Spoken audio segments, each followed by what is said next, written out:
স্বৰ্গত ৰাখি থাকিবি স্বৰ্গত।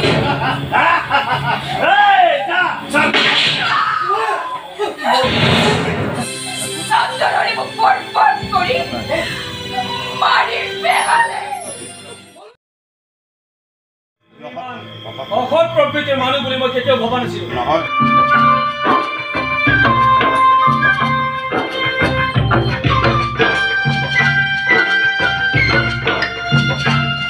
ৰ'বচোন, মই এই সমষ্টিৰ MLA আৰু মন্ত্ৰী বীৰেন্দ্ৰ চৌধুৰীৰ ল'ৰা। ভাৱ হৈ খুটিত বেজ হৈ জৰা ফুকা কৰাৰ স্বভাৱটো তেনেহ'লে তুমিও আয়ত্ব কৰিলা। আপুনি কি ক'লে ডাঙৰীয়া? ডাঙৰীয়া দৈশ্য বুলি কোৱা।